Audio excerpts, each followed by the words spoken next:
Well, good morning, everybody. I think we're live and in person. We will be resuming the meeting of the University of Oregon Board of Trustees from yesterday afternoon.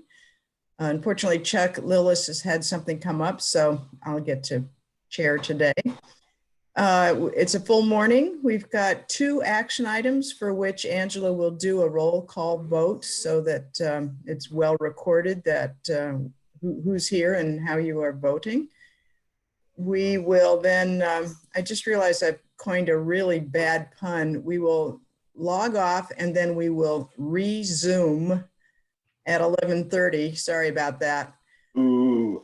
I know it's bad, but there are two separate Zoom links. One will do the small sort of lunchtime breakout sessions that we like to do. One group will be meeting with ASUO representatives and the other group will meet with Oregon consultants.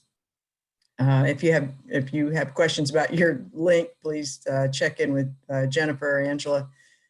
So it's my pleasure to introduce Brad Garner, who's associate professor with the and department head of dance. I've been involved with the School of Music and Dance, which didn't used to be the School of Music and Dance. So it's wonderful to see some new programming coming under the leadership of Sabrina and Professor Gardner. I turn it to you to let us know what you're up to.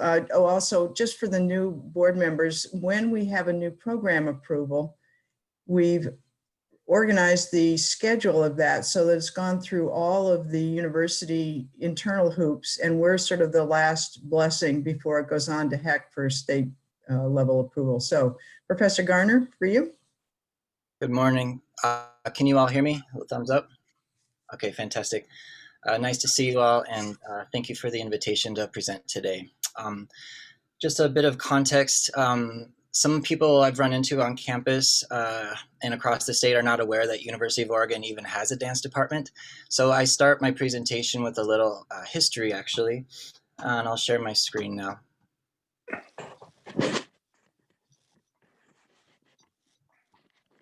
Okay.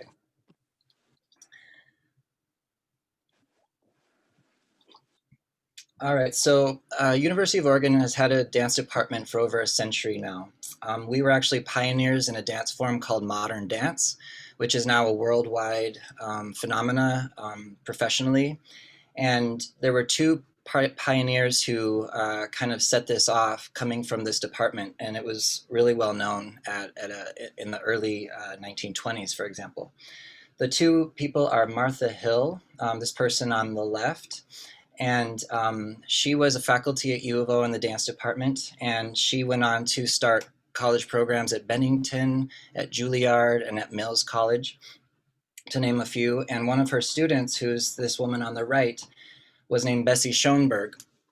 And she was a U of O student who got a dance major, and she went on to coach some of the most major companies in the country. And the highest award that you can get in dance is called the Bessie Award, which is sort of like the Tony Award or Oscar Award, etc. So we're really proud of that legacy. And building on that, we have started the first bachelor's degree in dance, also the first master's degree in dance, and now we're hoping to start the first Bachelor of Fine Arts degree in dance. The purpose of this proposal is to provide the first and only BFA in dance degree in the state of Oregon. And for some other context, geographically, we are the only Western state that does not have a BFA degree in dance. BFA is a studio-focused degree, and it is the most competitive degree you can get as an undergraduate.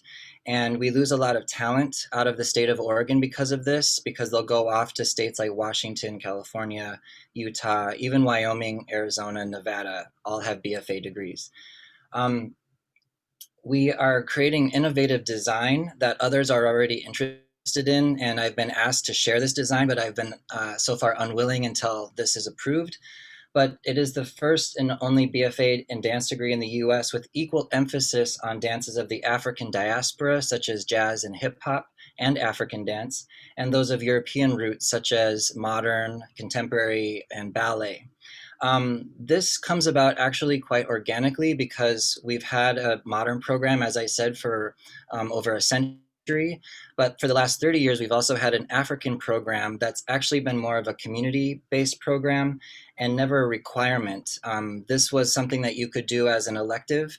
And in recent years, we've had fewer majors participating because of that fact. So we're bringing it back in as a major requirement, and all dance majors will have to take this experience as well. We also want to recruit and retain more diverse students and faculty. In the past 3 years, we've been reaching out to particularly high school programs in Portland, such as Jefferson, which has a wonderful dance program, and trying to recruit some of these students. They say, do you have hip hop? And typically we've had hip hop and it's been quite popular, but we've only been staffing that with pro tem because it hasn't been an integral part of our curriculum, and we're working to adjust that to be more inclusive in this way. We also aspire to double the number of majors at UO in dance by the year 2024. And trends around the country, when programs have BFAs, they tend to also have a larger population of BAs because the program is seen as more competitive and more respected. And even parents get behind this more. So you see a larger number of BAs as well. We do not need any extra resources to achieve this. As this was conceived, it was with the current number of faculty that we have now. If you look at this top row, this is actually a replacement for somebody who's on tenure reduction plan right now, named Stephen Chatfield. So he is a full professor and he's in the process of retiring. So we are just hoping to replace him with a specialist in hip hop and dances of the African diaspora. And that's the only thing. We have space, we have the financial resources that we need to do this. One of the ways we achieved this was to reduce the credit requirements for the BA degree. And this has allowed students to graduate with that degree and a second major within 4 years, and it's been quite popular. The design of the degree, it's based on several other comparator schools. What we've done here is if you look at the TAN courses, there's a heavier amount of those in the first 2 years, and this tapers down into the last 2 years. And what this is the technical core. This is the technique classes, and you'll notice there's an equal emphasis on jazz/hip hop, African, ballet, and modern. So students coming in, whatever their strengths are and backgrounds, they're going to have an opportunity to study across these other forms and build a cohort. So build kind of a safe community amongst their class. And as you progress through the program, by the end, there's only one technique course that they all share. And this can be a combination course. Contemporary means, these days it's meaning kind of a fusion. So it's not specifically to one type of dance. The green courses are the theory and creative practice courses. And so there's fewer of those in the beginning, allowing them to take more of their gen eds. By the end, they're doing a lot of performing, choreographing, and studying theory of dance. Our goals with this BFA are to hire a new tenure track faculty specializing in jazz and hip hop beginning fall of 21 as a replacement once again for a retiring faculty. To welcome our first BFA class in the fall of 21. Apply for NASD accreditation by winter of 2023 so that we can kind of get this program up and running before we would apply. And this is a strong priority of Dean Sabrina Madison Cannon. So this is trying to support her goals for the program as well. And we'd also like to have a full BFA cohort and first graduating class by the year 24-25. And that is it. Thank you, Professor Gardner. That's very exciting for those of us that really love dance. Do you have questions? Mary? Yeah. Thank you so much for the presentation. And I just want to know how you are handling being remote, the challenges obviously with dance. Are your students wearing masks? Is that kind of the answer? I mean, it's got to be a challenge not having everyone together to see each other in performance and working together? Well, thank you for asking that. Over the summer, I was able. So in the spring when this broke out, we all just went fully remote, and so we were teaching our classes on Zoom, and it was quite difficult. The students were, sometimes not doing certain movements because they didn't want to hit their head on a countertop in their kitchen or this sort of thing. It was a challenge. Over the summer, I took a seminar called Doctors for Dancers, which was a national seminar that included studios, private studios, college programs, high school programs, etc. And there were medical professionals there who were speaking to all of us about safe practices. So we have, from that, we created 12-foot by 12-foot square grids that we put down in all of our studios. And the recommendation is 8 to 12 feet, and we can do the maximum because we have very large studios. The students come in the dance building from one entrance point and they exit out the back, so there's really no crossing over in between courses. We have half-hour breaks in between to clean the floors. If you touch the floors, so the dancers know to Swiffer the floors, and they wear masks the whole time. I brought in large 65-inch screen television sets on carts that we call Zoom carts. And so students are always allowed to use the Zoom option. And so we're just adjusting to teaching people in person and also on Zoom. It's been a challenge, but it's been working. And I think the student retention and excitement for the program is staying intact because of this. Our numbers have been quite good. We also just had a performance, and it was all live streamed, and it went really well. So we feel like we can continue this safe practice moving through the year.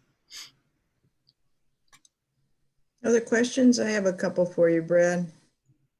Great. Tell me a little bit about how the pipeline works. Particularly, I'm thinking of ballet dancers where there might be a strong academy, such as what we've got in Eugene, where either kids are going through their academy and then go off to Joffrey or somewhere like that, or then come back after college to perform. What's your interface with that? And the second question is, at the end of a dancer's career, are you including in any of this training, this pre-service training, sort of the entrepreneurial business side? Because so typically dancers want to then teach or run a school or run a company. What's the pipeline for professional development after that? These are great questions too. So to answer your first question, local talent, I've had an opportunity to teach in many of the high school programs and studio programs in the Portland community, also here in Eugene. Students are typically trying to go off to BFA programs in places like Utah.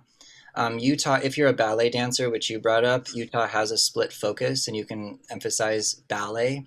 But I find it a little odd personally because a lot of professional dancers are that same age as college students. So I question the value of having just a strictly ballet training in a college experience.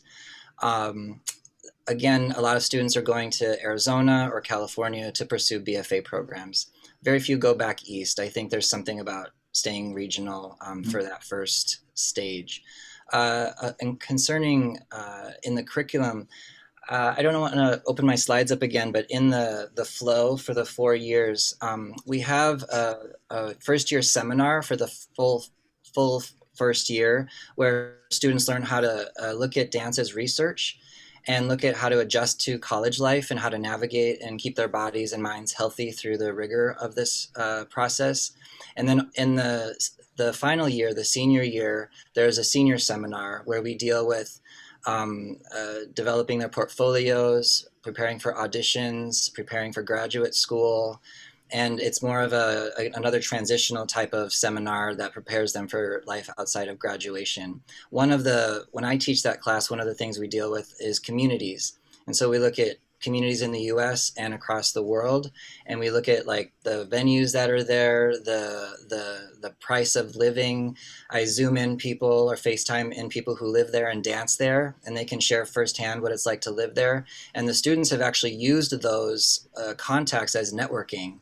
And we had, for example, several students moved to New York a few years ago, and then last year a group went to Austin, Texas, and it was through these types of seminars. Thank you. Cool. Well, I'm waiting for a stomp class for geriatrics and I'll be there. So, um, Can I make a quick comment, Ginevra? Peter, Just if you have upcoming live streaming performances, it'd be fun to get notified of that. Or I think you mentioned you had a performance. If there was a recording of that, and there's a place to go look at that, it'd be fun to see the students in action. I would love to share. Who would be a good contact to send that to? Maybe Angela. yeah, yeah, I think Angela. Yeah, Okay. thanks very much. Sure. Great, good. Okay, with no other questions, Angela, you ready to do a roll call vote? I am. But we need a motion and a second. That's right. I'd like to hear a motion to approve this new renovation. Second. Second, Mary Wilcox.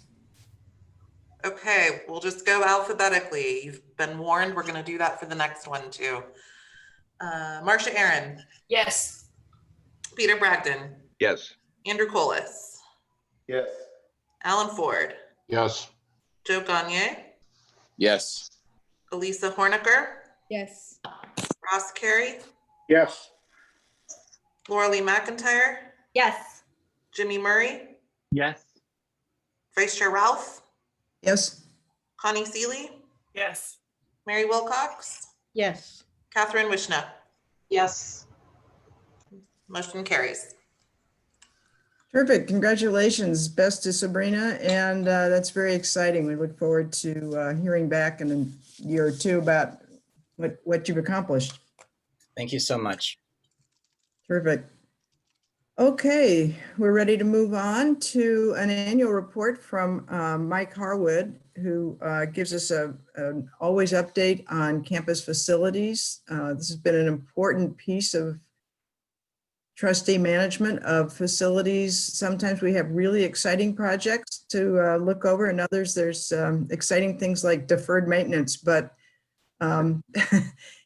it wasn't that long ago, really, that I think deferred maintenance kind of got away from campus activity. Just, you know how it goes. You put it, and what I appreciate about this presentation is always that we're looking to steward what we have as well as what we want to build. So, Mike, I'd like to turn it over to you. Again, we have an exciting vote on this one to do. So. Thank you very much. And while I'm getting this technology to sync up here, I just wanted to take a second to thank each of you for investing your time. Zoom is a great technology, but I really miss being in person. So I really appreciate that this is your second day of Zooming through a whole lot of important business. And just want to say thank you for helping make a great university even better.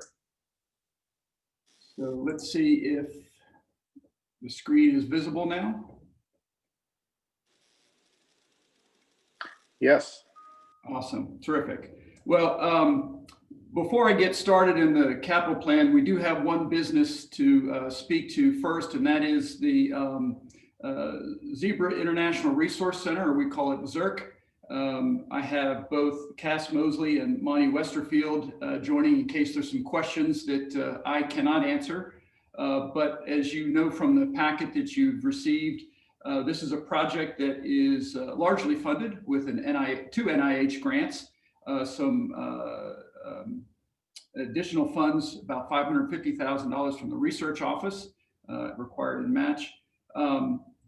While our research in zebrafish goes back to the 1970s, this particular facility was built in 1999.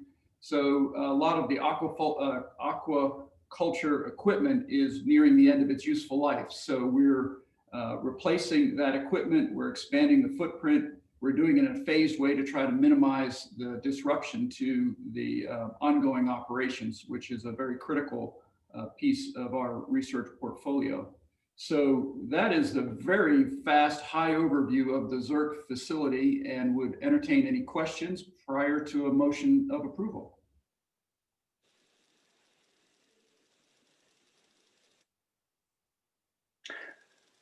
I can't see the full screen, so are there any questions? We've heard about this. Have to give a shout out to the late great George Streisinger, who introduced me to the zebrafish of Oregon. He was also a magician and an incredible cook.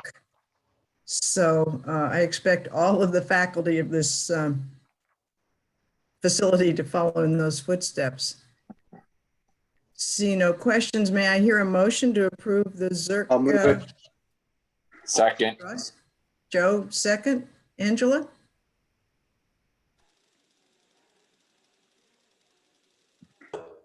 Marcia Aaron, Yes. Peter Bragdon, Yes. Andrew Colas, Yes. Alan Ford, Yes. Joe Gagne, Yes. Lisa Horniker, Yes. Ross Carey, Yes. Laura Lee McIntyre, Yes. Jimmy Murray, Yes. Vice Chair Ralph, Yes. Connie Seeley, Yes. Mary Wilcox, Yes. Catherine Wishler. Yes. Motion carried. Congratulations. That's exciting, Mike. Well, thank you very much. We Continue. appreciate that vote of confidence. We've been working very closely with the researchers and the staff at ZERC to come up with the best project. So we look forward to starting construction later this spring. Thank you very much.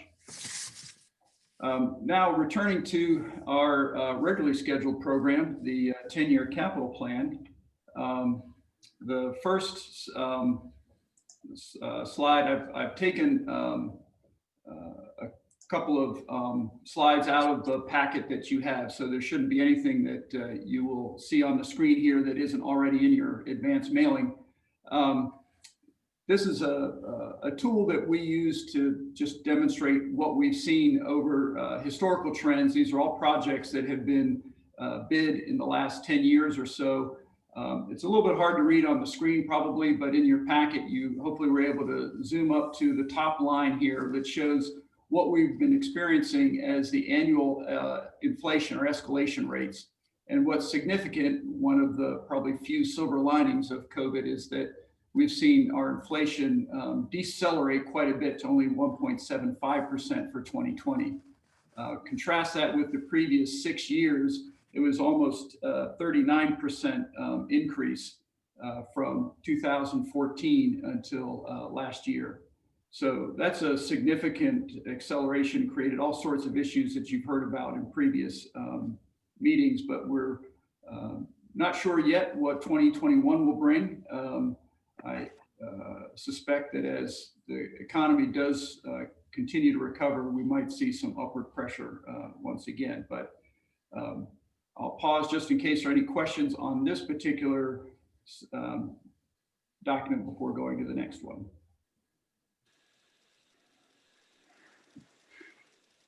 Hearing silence, I'll continue to move on. This is another piece of information that we provided to you. This shows how we're performing on a variety of metrics, trying to share with you how we're doing with our schedule, our program, the way we're adhering to our budget, and where we might have some deferred maintenance issues. Green meaning the best, yellow, things were generally pretty good, but not exactly where we wanted them to be. In red, there were some significant concerns. And I want to highlight that there were two projects that were sort of reformulated in 2018, the Klamath third floor project in Tyson Hall. Both of them, we revised the budgets and the scopes. And so that's where we see those red lines, the red dots, I mean, related to our budget and schedule performance. So as you see, the newer buildings are towards the bottom, a lot of green. So we're confident that some of the process improvements we've been working with some of our campus partners the last 18 months or so are paying off for us. Again, I'll pause just in case there are any questions about this particular document, which again, I apologize, you can't see it on the screen, but you have it in your packets.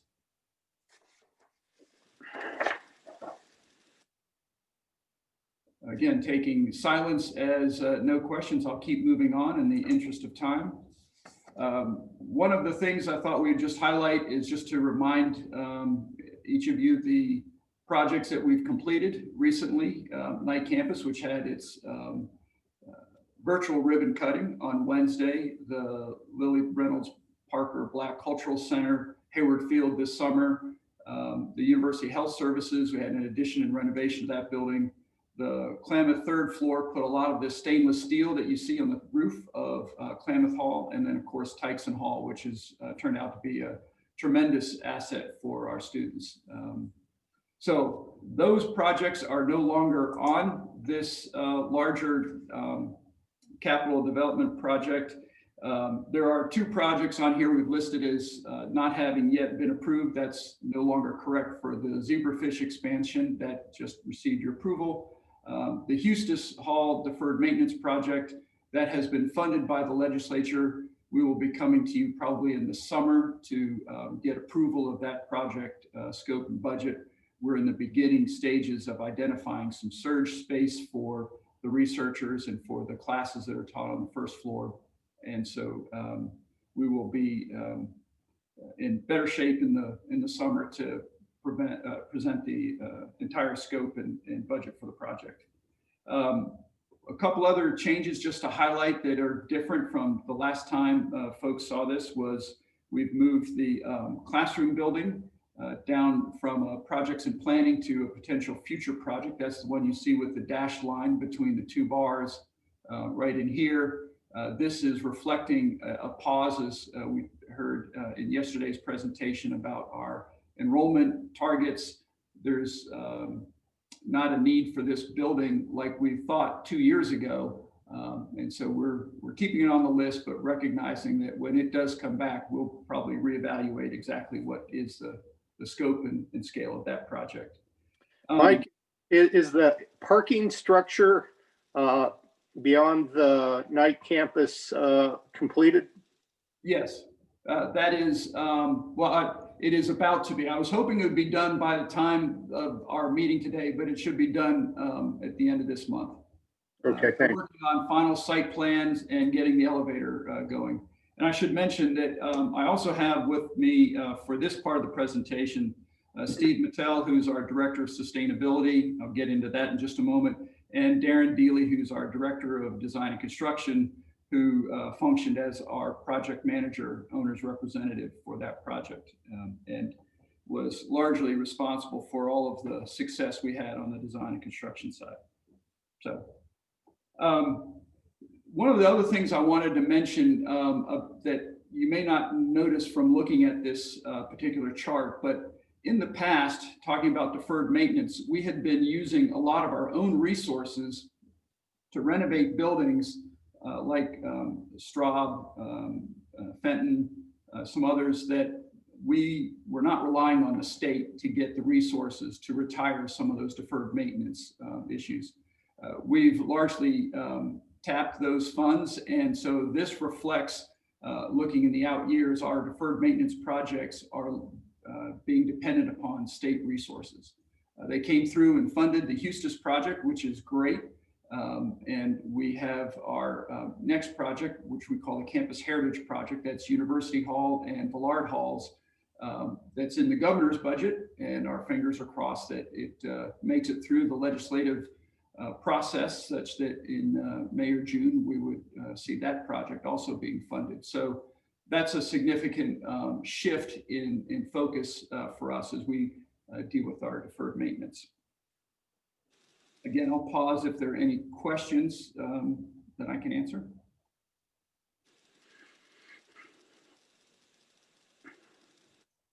Okay, again, hearing none, and in the interest of time, I'll keep moving forward. We have been looking forward to adding a sustainability report to our annual presentation, and as in deference to the time schedule, I'm just going to touch on 2 slides, and if you have questions, Steve is more than capable to fill in. There are a number of studies and actions that we were proposing in our climate action plan, and the most significant one I've highlighted in yellow is a thermal systems transition study that is in progress. We expect to wrap it up late this spring. It is essentially looking at, we currently use carbon fuels to heat the campus. We burn natural gas to create steam, distribute that steam across campus, and that's the method for heating our buildings. We're looking at ways to transition away from something that's carbon intensive. As most of you know, our electrical systems here are our electrical grid, our supply is very green, a lot of hydroelectric and other renewable energy sources.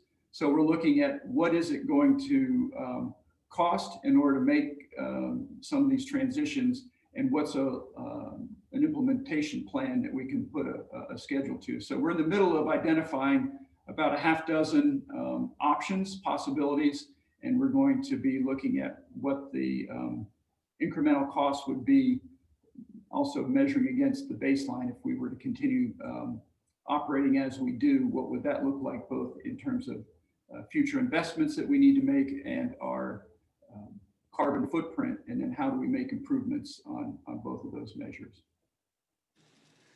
The next slide, also about sustainability, is something that is just gone live and I think is really exciting. We're calling it the Sustainability Dashboard, collaboration between our Office of Sustainability, the Provost's Office, a number of folks that helped make this interactive website just loaded with information. I was playing around with it this morning.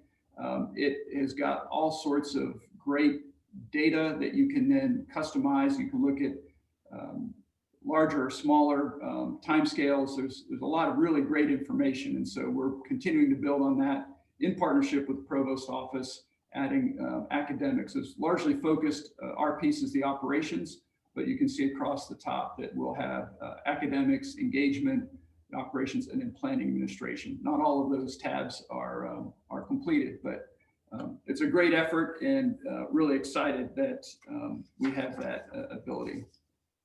My last slide is about deferred maintenance, the really exciting topic that comes up just about every year. And I want to maybe talk just a little bit about, I don't like the term deferred maintenance. That implies there's something that we should have been doing that we haven't. And most of the time we're talking about systems that are coming to the end of their useful life. Thinking of our home, when our roof wears out and we need to replace our roof, it's because it's 20 or 30 years old. It's not because we didn't do something that we should have been doing to make our roof last longer, or our furnace might be, or our heat pump might now be 20, 25 years old, and it's time to replace it. That would be the kinds of deferred maintenance. We hired a firm called ISIS. It's unfortunate they picked those initials before we had a different assignment of what that meant to us in the Middle East. But they looked this past year over 66 of our buildings, looking at what are the critical facilities and where are they in their lifespan, and helping us develop now a very robust database. We're going to continue to track, prioritize, and manage our deferred maintenance using this database. And it calculates to just over $400 million of deferred maintenance, which last year I reported about $350 million was a different company, Sightlines. The difference is that Sightlines was just looking at the age of a building and making assumptions about what was in the building. This particular effort we did this past year went into every single building and spent a day or two really crawling over all of the equipment and making more detailed assessments. It's important to note that neither of these figures include seismic or major site or utility infrastructure deficiencies. So these are just the systems that are there in place, not the things that we might need to make improvements we need to make to the building to comply with current seismic code. So what we're going to be doing with all this data is that when we come to you in a year, we're going to have spent all of 2021 folding that information in and potentially seeing a different set of priorities in that colored bar chart that I shared a few slides back. So we want to really inform our future capital plans, which are always based on the university mission, our research priorities, and other academic initiatives out of the Provost's Office. So we want to make sure that our capital plan is supporting our academic plan. So that is, I'll stop sharing and take any questions.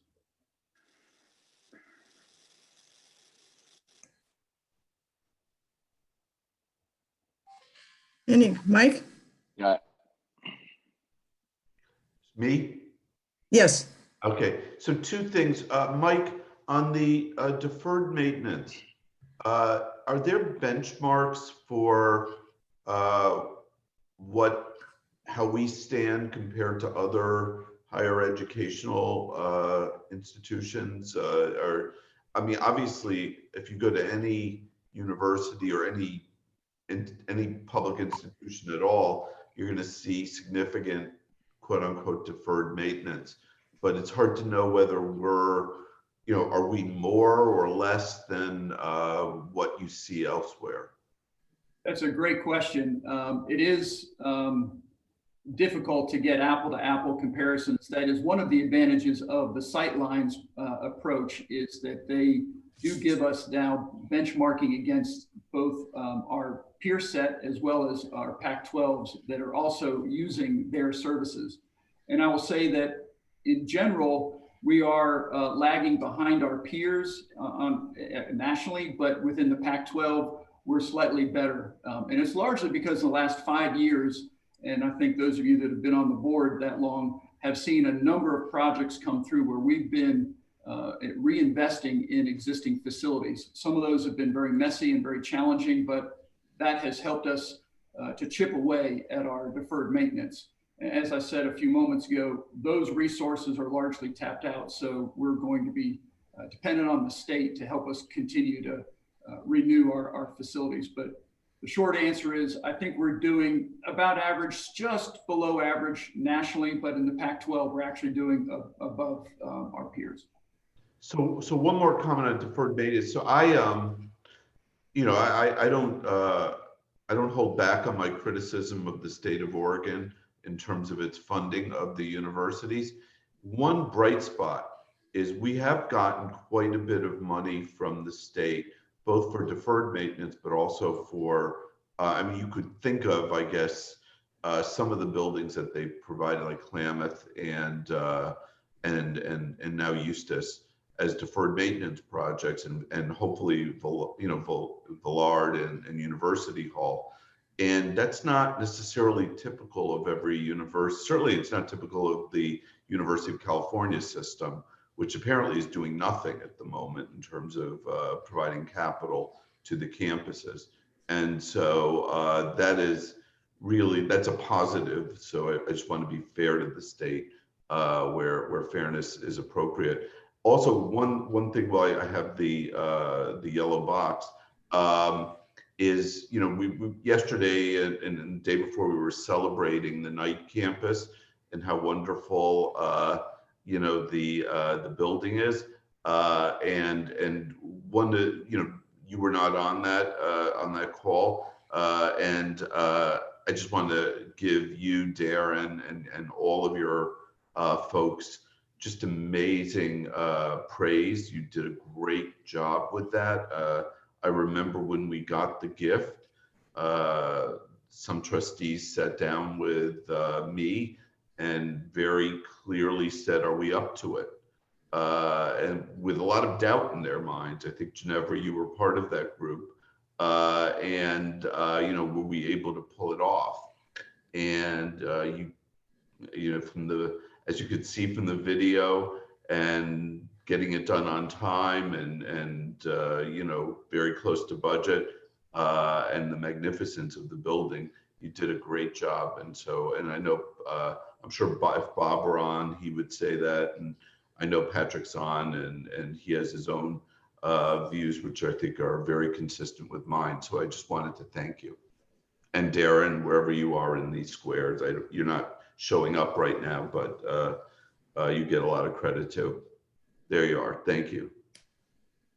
Thank you very much. It's a great group that I have the privilege of leading, and so it's great to hear and to be able to see the fruits of everybody's labor. So thank you for that.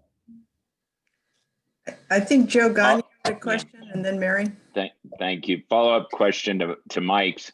And also echo the good work, good report, and great to see the night sciences come together. It's not only great for the U of O, but it's great for our community.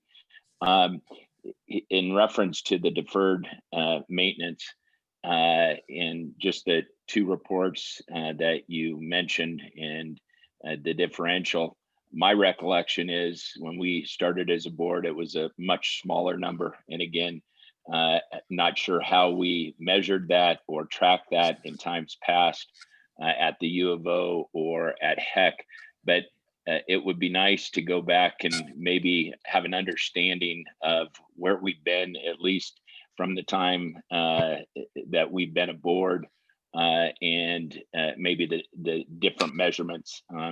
My recollection is it was a much smaller number than the 400 million or the 350 million. And I'm not surprised about the 400 million number, but it would be nice to see a little bit of an understanding of what the measurement was and the numbers since we've come into existence. And secondly, it really for Mike Schill and Mike Andreessen, in this new world economy that we're in, instead of thinking about deferred maintenance as a liability and something that we need to tackle for the future, I think we should also be thinking from a development standpoint, about the potential benefactors that may have an interest in seeing us come of age in modernizing some of our buildings for environmental efficiencies, and maybe tapping into other funds to assist us outside of the state of Oregon. So just something to keep in mind as we go forward. And last question or comment, that not for this meeting, but for future, I think it'd be nice, Mike, in your report to see a summary of surplus properties that the U of O owns and maintains, and kind of a mapping of their locations. So thank you. Duly noted. We'll make sure that next year you get to see both of those details. Joe's point, I think, is really important. The one of the more interesting, bizarre little task forces, Mike Harwood, that we got to do together was the campus visioning, where we found that, in fact, we've got good real estate. We all thought we were going to have to buy up a lot more property to meet the future needs as we can see it. And it might be good, Mike, just to refresh us on that, putting Joe's comments in that context. And I apologize, my computer kicked out for a second, so you may have covered this, but one other aspect that I would love to see just touched on a regular reporting is what are we doing in terms of accessibility, both in terms of renovations and new construction. A lot of times new construction is the right place. I mean, that's always the right place to do it because it's easier and rather than retrofitting. So hearing accessibility, visual accessibility, physical accessibility, obviously, but there may be some other things that we can attend to and again be on the lead of this so that we're attracting and supporting students that and faculty for that matter, and the public in better ways. So I'd love to hear what we're doing and thinking about that. My colleagues in Eugene are tired of hearing me talking about hearing loops, but that's just one. It takes a lot of time to make those things come to pass, I think, and some visionary planning. So, yes. Other comments? Mary Wilcox. Thank you, Mike, so much. Really appreciate your very detailed report. You mentioned in your deferred maintenance analysis that you were not including seismic upgrades in any way.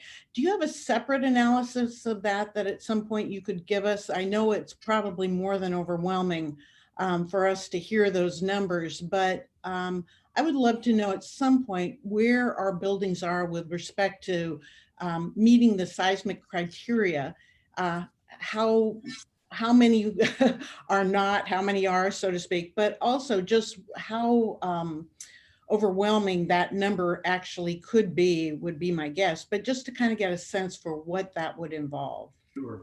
Well, I think Darren probably can, in 30 seconds or less, give you kind of where we were a few years ago when we were still part of the OUS system. I don't believe we've updated those numbers since then, but that is part of our efforts this coming year. So Darren, you want to just talk about what that number was when we last looked at it? Yeah, well, I can't pull it off the top of my head. Sorry to disappoint, Mike, but we can definitely pull together that data and share it, get it to Angela and she can shoot it to you. But it is pretty old data because it was put together in 2007. Last time anything was pulled, and it was really a brief kind of overview analysis of all the buildings in the OUS system. So it didn't do a very deep dive. And that's something that we do want to take a look at in the upcoming year or two. Thank you. I will say, Mary, that the projects that are on our current capital list, we are including seismic upgrades. I mean, that's a code requirement. It's just in that $400 million, it doesn't capture what we need to do and what we will do, but we will get you the, I'll call it a progress report on what buildings we've successfully addressed or were built since the seismic codes came into being. We know, for instance, Johnson Hall is not going to do well in a seismic event. So it's probably good that many of our administrators are working remotely right now. Andrew, call us. Thanks for the presentation, Mike. I had two questions / comments. One of them, I liked how you mentioned that you like the capital program to support the academic plan. I was wondering if we're doing, clearly when you showed the timeline over the last 10 years, we've done literally billions of dollars worth of construction.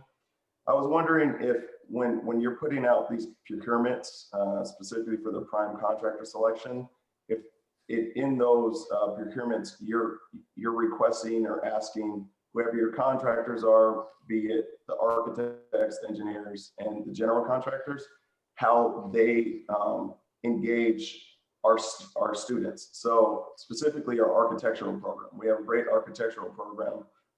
My company builds a lot of high schools. So when we're building high schools, I see in the procurement, they want us to engage high schoolers. So we'll have them on our projects as internships. And I think there'd be a real unique opportunity for us to partner with our architectural program and those students to create internships, not only from the architectural side. I think there's almost more benefit for our architectural students to be interns with contractors. I think as things change and the construction industry evolves, there's going to be a lot more design build. So I think that's a real opportunity. And I know for a fact that if you put it in, contractors will compete, and it doesn't even mean that you're going to have to pay extra. They just compete naturally, and it creates an automatic pipeline for our students. So that's one question. I want to know if we're doing anything like that. That's a great question. I'll let Darren talk about the construction side in just a second. I know on the design side that our staff are frequently in design studios helping support the faculty in the College of Design with their either landscape architecture or their architecture studio assignments. Not exactly what you're asking, but on the design side, I know we're very engaged. I'll let Darren speak to how we're accommodating classes and engaging in construction. So Andrew, to answer that one, we do not have anything in our RFPs or RFQs associated with that specifically.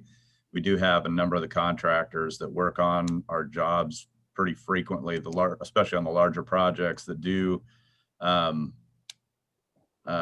typically go over to the architecture department and try to pull students into intern spots in our construction projects. I think Night Campus had 2 or 3 that we had pulled over from the architecture program that were part of that project, and the housing project that we've got has a couple on it right now. And so our bigger projects tend to try to pull a few interns out of the architecture program and over here as well. I'll say they also pull some construction management folks out of OSU, but just trying to keep the higher ed churn going. It is something that we could look at. We hadn't thought about it before, but definitely could.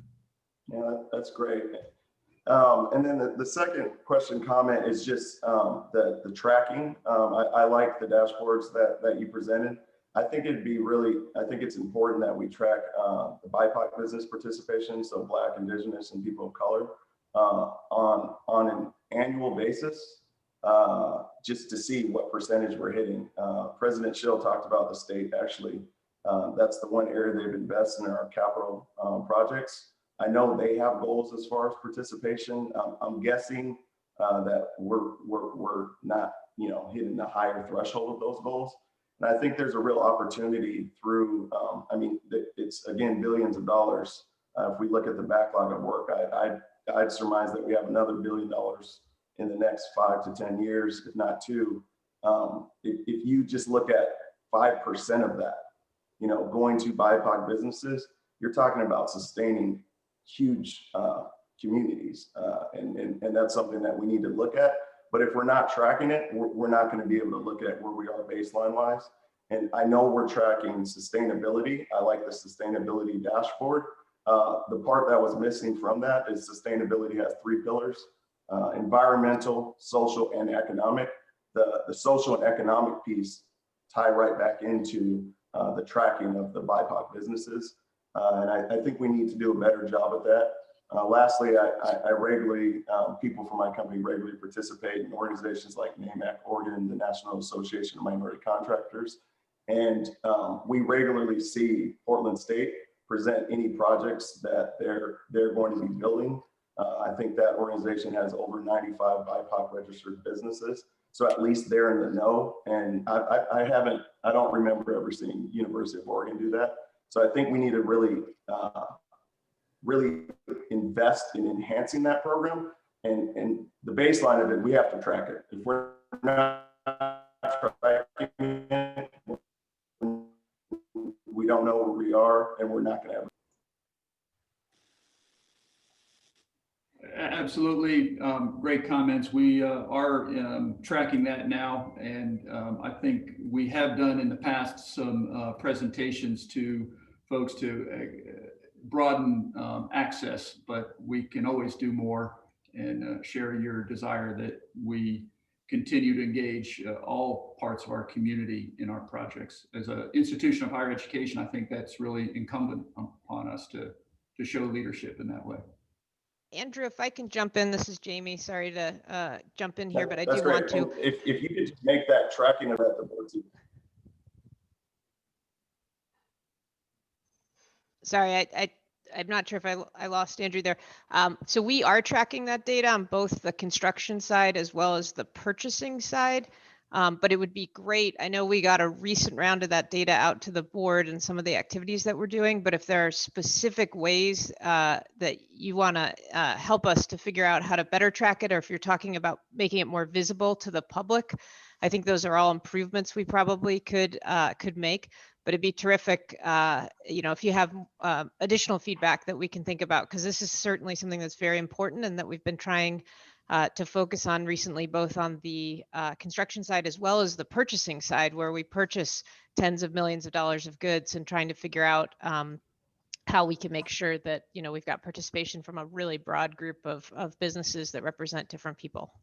So that'd be terrific. I think the only thing I'd be looking for is that very first page that you shared that showed every project that we've done over the last 10 years. Next, each project has an amount. So one project's 40 million, one project's 50 million, one project's 100 million. Next to that project, just of the 100 million, what percent is going to BIPOC businesses? It's that simple. So a percentage basis, because I think our data is overall for our entire construction effort, like this past year, and you're saying break it down by project. Yeah, you want to break it down per project, because that also starts giving you a report card on the prime contractors that you're hiring. Yep. So if you start seeing that, okay, prime contractor A continuously doesn't meet the threshold, you need to start taking that into account and not bringing prime contractor A back on. And if prime contractor B and C are doing it, then they should be rewarded. Yep. Okay. Thanks for the feedback. I'm going to jump in because I've managed to get us 25 minutes behind schedule, Mary Wilcox, already. So are there any other super pressing comments? These are all really important, and I hate to close it off, but maybe there's some follow-up that we could do after the meeting. Darren, did you have one more thing? I do have the data that Andrew's after. Great. So Andrew, Jamie, Darren, you can figure out how to make that public and useful, and we will look forward to seeing that coming back because I think it's really critical. Thanks, Andrew. Okay. Thank you. In the agenda, we have a regular report from Dr. Yvette Alex Asenso, and today she's going to give us an update about the diversity, equity, and inclusion initiatives that we've been undertaking across campus. This has been going on, of course, for years. It's always timely. It's even more timely, of course, and we have asked specifically to start really looking hard at some of the metrics that we'll be tracking to to give us the feedback about what our progress has been. So we will shift to that. Yvette, I see your name there. I'm looking for your live and in person. Hey, there she is. Are you in Louisiana? Where are you? I am in my office, having difficulty getting onto the computer, but my iPhone, trusty iPhone, is working. So I am using it to be in community with all of you today.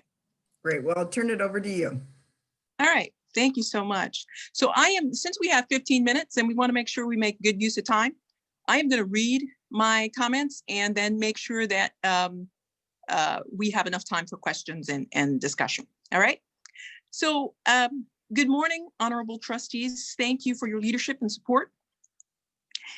In 1963, Dr. King reminded America and the world about the fierce urgency of now.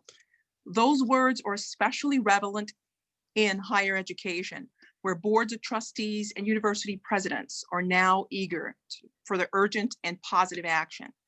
In that spirit, I, along with Senior Vice President and Provost Patrick Phillips and our Chief Human Resource Officer, Mark Schmeltz, are here to lay out the UO's key objectives with regard to equity and inclusion outcomes, the metrics that we will use to assess progress, and the high-level strategy that we plan to pursue to bring about the ideal campus. Kelly Pimbleton, DEI's Chief of Staff, is providing technical support for the presentation, and we thank her in advance. Next slide, please. While we appreciate the opportunity to discuss our work with you today, it's important to convey that our work of goal setting and embedding is ongoing, flowing largely from the ideal framework, our campus strategy for embedding equity and inclusion into the fabric of campus life, campus policies and practices. Now, we've just completed an analysis of the progress made since 2017 through the 35 campus unit diversity action plans, and that report was included in your briefing materials. This work serves as a strong foundation for the accountability areas of diversity, achievement, inclusion, and transformational leadership that Patrick and Mark will discuss in more detail in a moment. Next slide, please. In implementing IDEAL, we helped the campus to build an infrastructure for the work that included engaged diversity committees, a common language, and created some initial accountabilities. Well, similar to the way that calisthenics achieved bodily fitness and grace in movements, DAP implementation helped to develop individual and institutional muscle. At the same time, higher education institutions, leaders, are finding that old habits and norms die hard, especially in the specter of racism and other kinds of oppression, for which Oregon has some deep and troubled history. That history is embedded into the fabric of all Oregon institutions, including the University of Oregon, in obvious and subtle ways. Incrementalism is one form of resistance to the change necessary to bring about the ideal campus. And the other is monoculturalism, the idea that excellence is measured against the standard of whiteness, patriarchy, ableism, etc., that devalue the ways of knowing and being that others bring to our institution. Now, while we have a good understanding of what needs to be done to shift our campus culture, we have not consistently prioritized success in equity and inclusion, and neither have we measured it consistently in effective ways. President Schill's goals to provide a new measure of accountability are promising, and we are eager to move into this new space. Our accountability framework is twofold and includes two sets of metrics. On the left side of the screen, the predictive measures help us to keep an eye on the conditions that lead to the outcome metrics. For example, if we're thinking about achievement, one of our metrics for faculty, one predictive measure is progress on a third-year review because it's such an important milestone in tenure and promotion. Keeping an eye on that predictive measure helps us to understand what interventions we need to put in place to make sure that we are achieving the outcome metric, which is the actual percentage of faculty who are tenured and promoted, as broad institutional metrics that will comprise our institutional dashboard. But it's not enough to simply measure. We must also have concepts that organize this work, and that's where the schema come in. If you look on the right side of the screen, we are shifting the work of the campus toward equity, which brings in an analysis of power, privilege, and fairness. A movement away from color blindness into color consciousness, and then using anti-racist and anti-oppressive lens to drive our policies and practices. And most importantly, moving away from aggregation to disaggregation in ways that allow us to understand how different groups across race, gender, ability, sexuality, and other categories are benefiting from the changes that we are making. Now, at this juncture, Patrick will walk us through our institutional goals, share the work that is being done around data collection practices, and share a few examples of how those goals unfold in the lives of our faculty. And then Mark will help us to understand how those goals are also coming alive with respect to our staff. Our presentation will close with a discussion of what lies ahead. Patrick? All right, thank you. And thanks everyone for digging in on this. I know the board has been eager to address these topics. And I gotta say, this is the beginning of, I think, what will be a repeated series at your discretion, how frequently. I also wanna highlight that obviously the three of us are presenting. That's not just for show. This is an indication of, I think, a new partnership that hasn't always been true at the University of Oregon between our offices. And I'm really proud of that work, and we continue to deepen it. Really with the Yvette's foresight and the work that's been done, we've been having a lot of conversations, especially since June, about how best to do this. And I would say that there's three themes that I've identified that come out in our accountability work. And that is that we need to make all the information visible. That is, we are working towards a dashboard. That's the end point here, and that we'll come back and show that when that's ready to go. We need to make it disaggregated. That's another theme that is clear, and Yvette just spoke to that. And then finally, we need to use this as a tool for accountability. That is, we need to surface this more frequently as we discuss, for instance, performance reviews of deans and vice presidents and those kinds of things. And the fact that we haven't done that and we don't have these tools is a problem, but it's one that we're moving very quickly to address, and we will be able to address all those points. Now, we actually have a lot of the data already, and we do produce reports, but I think we can do a better job. So what are we trying to do? We could dig in on each of these at great length, but we don't have time. Obviously, we focus on diversity and how we measure diversity. So, what the fraction of Black faculty are, Black students, other racial groups, and that's one indicator. But what we're really looking for is to have diversity in an inclusive environment. And so that is that we want to make sure that everybody feels that they are a full member of the community and they're included. And then the core element in all of this is that this diversity and inclusive nature is what is required to be an excellent institution of higher learning, but also in terms of playing our role in society moving forward. That we simply cannot be the university of the future if we do not address these aggressively. We also want to then, as an academic institution, be looking at achievement metrics as well to make sure that, for instance, race is not a predictor of scholastic achievement. We want to, that's a point where we want to disaggregate those associations. And so to the extent that those exist, then we need to understand the root causes and then be aggressive at addressing them.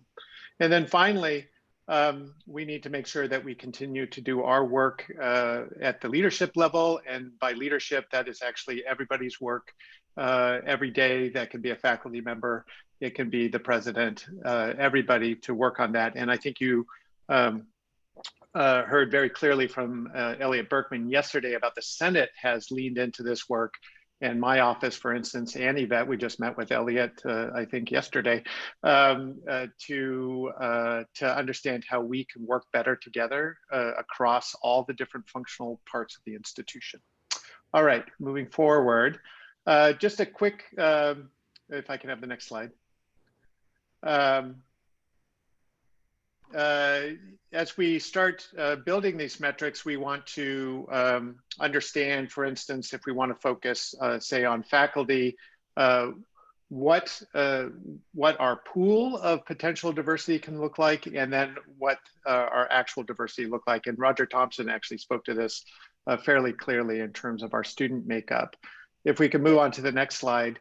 Here's the example of the kinds of things that we do in our employment situation. And we've always done this work. I think we need to figure out how to build better accountability. So for instance, these are positions in the humanities. If we look at the actual gender diversity of faculty, tenure-related faculty in the humanities at the University of Oregon, we're about 50%. So that is, we match the expectation of biology in this case.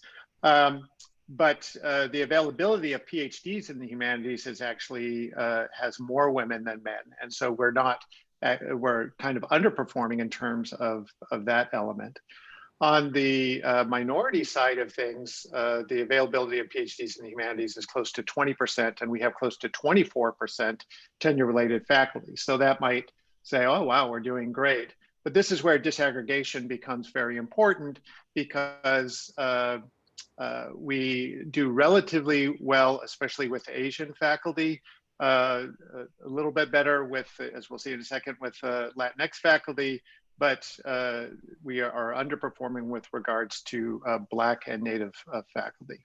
So if you could move to the next slide. So this is an example of how we will use these metrics moving forward. So we see that we are making very, very minor progress on the representation of Black faculty for career faculty levels. We're doing a little bit better in terms of tenure-related faculty, but these are still very small numbers. And so if we want to take a quantum leap forward, and I think this is what Yvette was speaking to, we're going to have to figure out just dramatically different ways of doing that. And of course, the diversity initiatives that I announced earlier in the year is one attempt to do this, and many different institutions are taking this approach. If you could go to the next slide. So here's how we can start tracking these things over time to see how we're doing. And all these and many, many more sets of data. We didn't have time to present all of them, but we wanted to give you a fuller representation in the materials that was presented. So each of these bars then is disaggregated data. In this case, it's faculty, focusing on faculty of color and how that's changed over time. So if we look at, for instance, Asian faculty in 2010, they're about 7%, and now they're about 9%. Again, calling back to that number I just had, we were less than 1% in 2010, and now we're about 2.2% of Black faculty. Hispanic or Latino, Latinx faculty, 4% to 5%.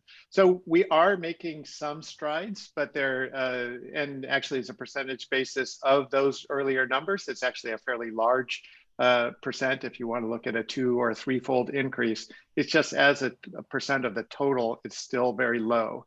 And what we've heard again and again from faculty, staff, and students is that representation is actually one of the key elements of being an inclusive university. And so we need to do much better in this space. Next slide, please. Here's the similar data for career faculty. I would say that we're actually not doing as well with career faculty. And so that's something that I'm starting to talk to the deans about. And this is work that Mark Schmeltz and I are specifically talking about. And then as that translates into staff, when we have tenure-related searches, we can kind of take a certain approach to how those searches are operated. And we tend to be very aggressive in how that works. For career faculty and staff, we have a more normalized search kind of operation. And so this would seem to indicate that our kind of regular search operations are maybe not as active in making sure that we're building diversity. That's one possible conclusion from this work. So that is something that Mark and I and Yvette are interested in digging in on more. Next slide, please. So overall, we are doing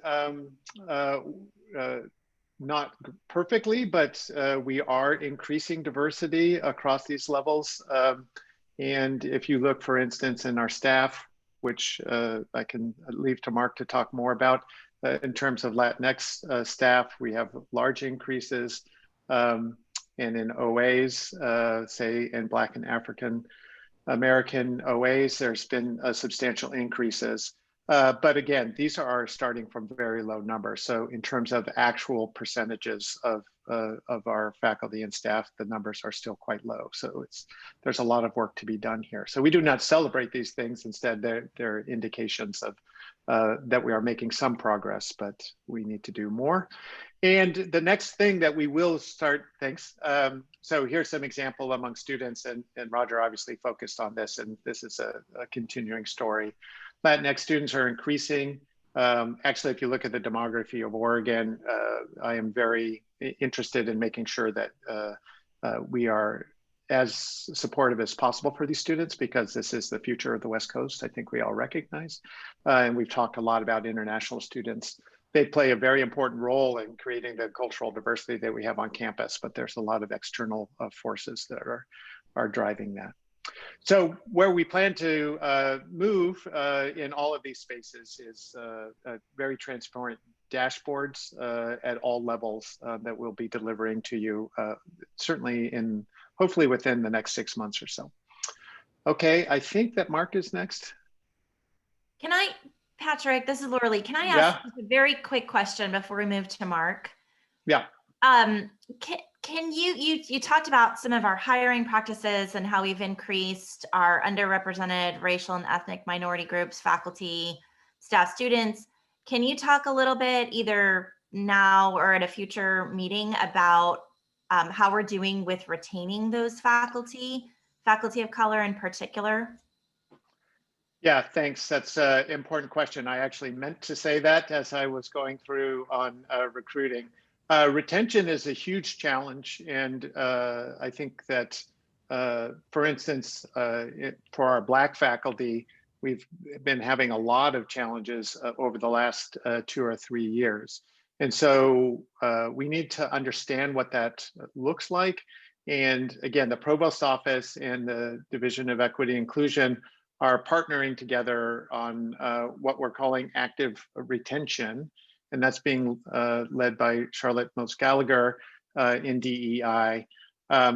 And so we're just beginning to do that. The first stage of that is to do exit interviews. And in some cases, these need to be historical because the faculty have already left. So we're just starting to engage in that work. That hasn't been part of our normal practice, even though that's a best practice. So we're starting to lean in more on that, trying to understand exactly what the drivers are there. Obviously, there's multiple components, but the most important one for us to address is to make sure that we are creating a culture that is inclusive and supportive of all faculty. The conclusions that I've come to over the last 6 months is that, of course, we need to be building a culture that is supportive of our faculty of color and our students of color. But the way we do that is to become the University of Oregon that we want to be, not to focus just solely on faculty of color. That is, we want to be that kind of welcoming environment in general. And so understanding where we're failing at that, I think is really important. But then we also have a competitive landscape, as we know, for retaining faculty in general. And so that's other work that we need to be doing. Patrick, since this has come up, because I was going to bring it up later, on this slide, for example, one of the things that I think is missing is that they belong at the U of O and Eugene or Lane County or Oregon. I think particularly though, focusing on Eugene Springfield, to add that in there is important because that you might not have been taking hard data about exits, but having been around for a long time with going back, I think to the, Professor Bell or Quintard Taylor, why they've left is because it's not maybe that the climate at U of O is unfriendly or unapproachable, unwarming. Eugene is not very good at it. And I think that as an entity in Eugene, we've got those resources and there's clearly interest from business community, social community to break down those walls and to have a better interface with faculty, to have more social time. I think that's a serious missing piece in terms of those community relations as to they can work here, but is it fun to live here? Yeah, I think this is a very important point. It's one that I'm personally concerned about. Some students actually made a great video on challenges of diversity for both faculty and students a couple of years ago out of SOJC. And one of the students on that video commented just the difficulty of getting their hair done in Eugene. It can be very small things like that that really wear on people. This gets back to the student classroom environment. It's maybe not always how students are treated, but if you're the only Black student in a classroom, you feel as though you're being looked upon as the Black student. I have talked to faculty who, Eugene and Springfield, for all that we think of ourselves as these liberal bastions, when you're a Black faculty member and you go in a restaurant and people stare at you, that does not feel right somehow. And if you're in a different part of the country, that probably wouldn't happen. And so, so there's a lot to be done. The president does have a diversity council of external community partners. And this is a topic that I've raised with them a couple of times. I think we need to figure out systematically, community leaders, how we're going to do this better. And some of that is just talking about the issues in a more forthright way with the entire community so that everybody recognizes that we're not all that we achieve or think that we are, I think. Patrick, it's not clear to me from what you all are presenting that at what level will the data go? Will we be looking at, in the School of Business, this particular professor either no people of color take their class, or the drop is dramatic, or the failing, the percentage of students that are failing that are BIPOC is out of whack with the rest of the population to try to get at.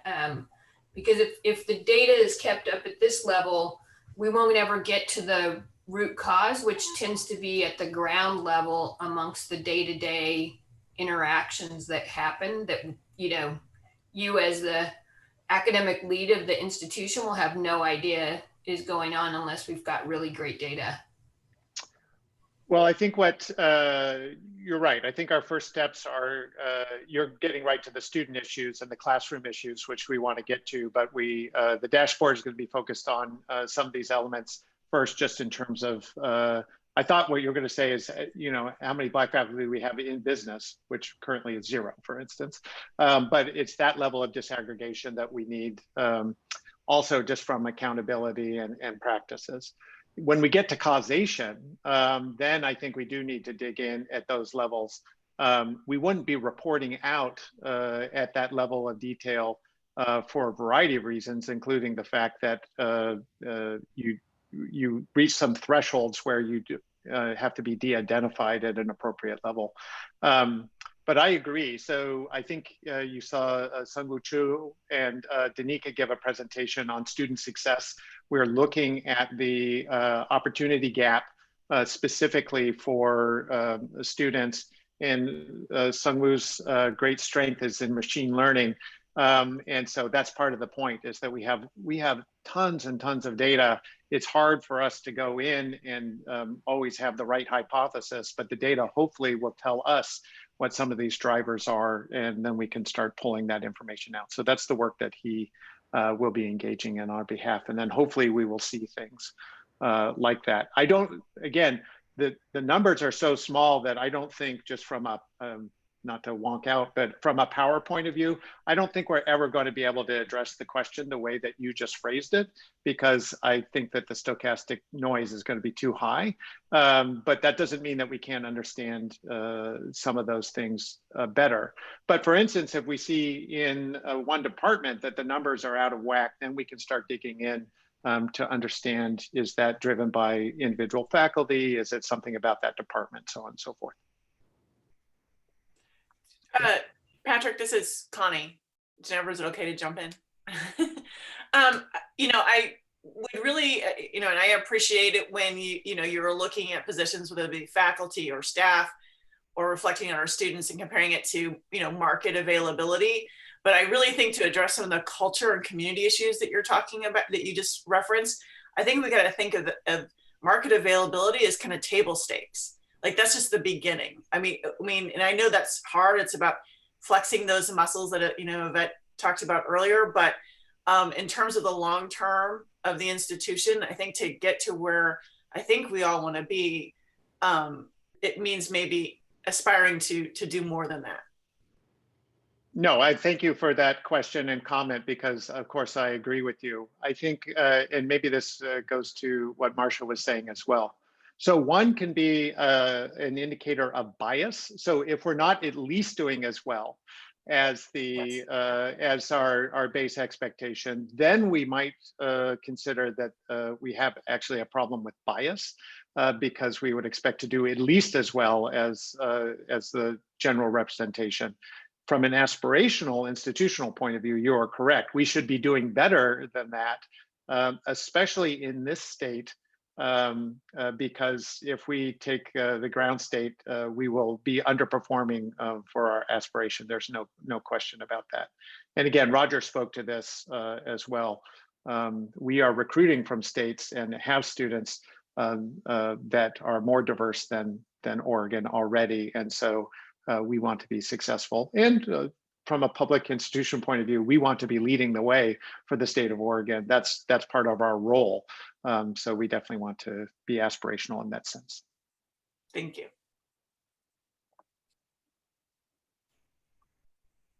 Mark, do you want to get rolling? Sure. I actually think a lot of this next section has been touched on through the Q&A, so I will move quite efficiently. One of the important things, it's beyond just diversity that we also recognize, is that it's about being an inclusive and an engaged community environment. And that's where, I'm pleased that the three offices are working closer together now on initiatives, because to build a community, I think we have to focus beyond just any one class of employees and building our diversity. It's about building the diversity, not only of the employees, but also the students.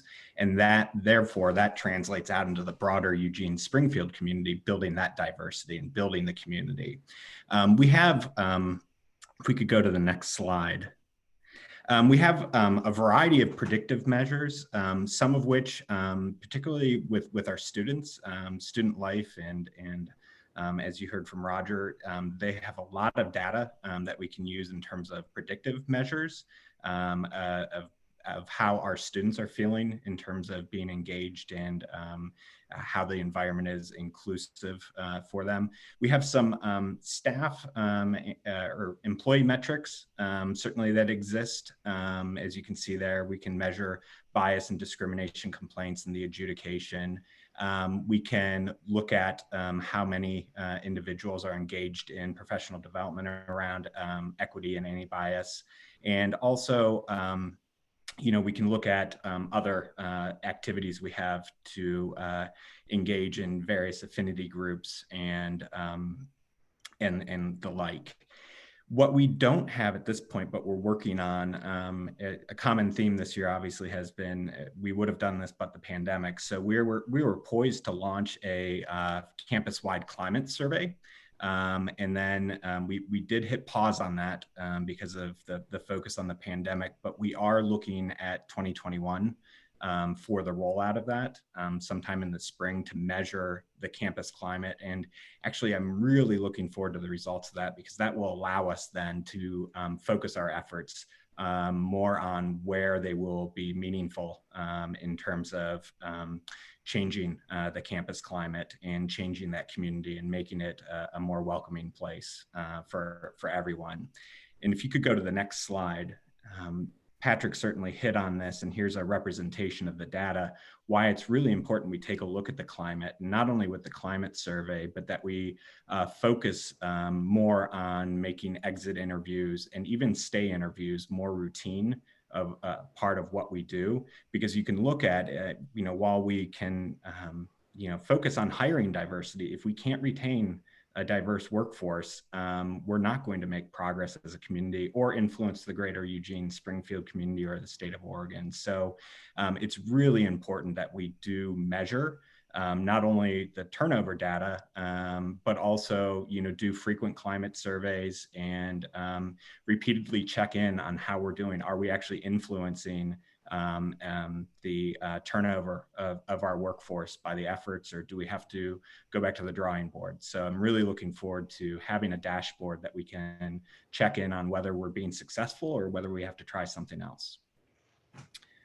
Next slide. So next steps, I think both Yvette and Patrick hit on this in their presentations, but certainly we're in the phase of gathering what we have and also adding to the data where we have gaps, such as with a campus climate survey. Looking forward to educating campus leaders about what that data shows us and what it indicates we should be focusing on as a community. And then certainly refreshing that data on a regular basis to ensure that we are continuing to move forward with meaningful efforts that will actually make a difference and are making a difference. And so certainly I'll conclude there and welcome any questions for the three of us.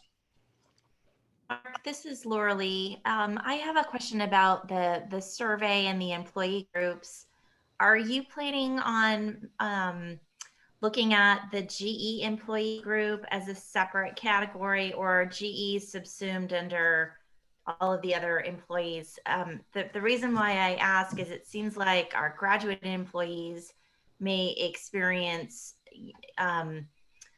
different sorts of context and environment and climate issues that could be influenced by, certainly their faculty supervisor, who also might be their mentor, department politics. And certainly those things influence other groups of employees like faculty and staff. But I think there's a few more issues that graduate employees may experience that are unique to that employee group. And I'm just wondering if there are some more targeted analyses or additional outreach or additional thought with respect to that employee group in particular.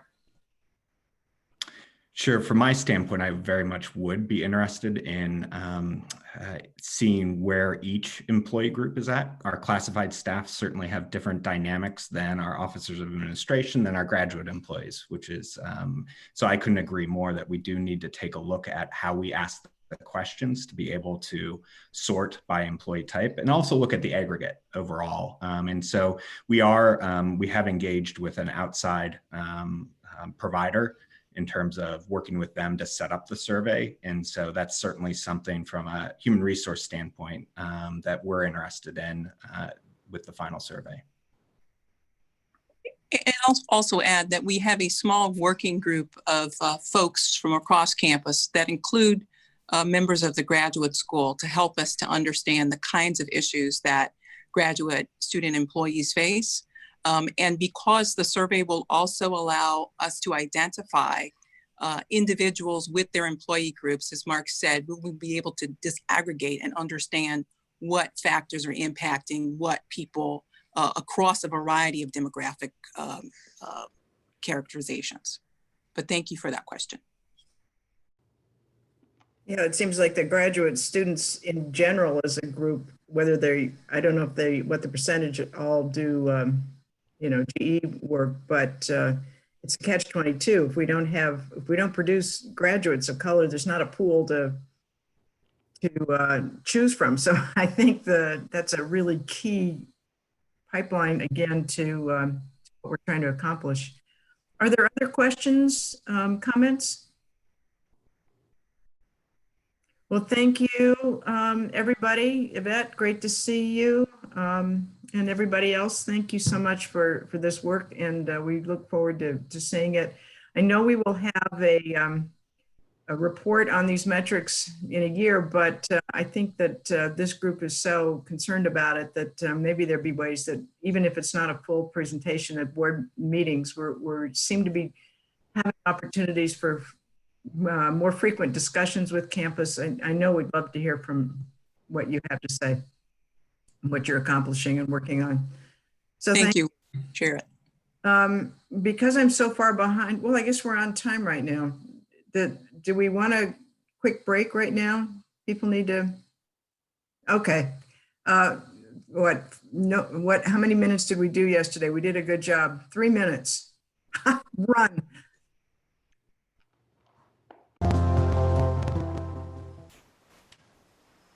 Okay, well, let's reconvene.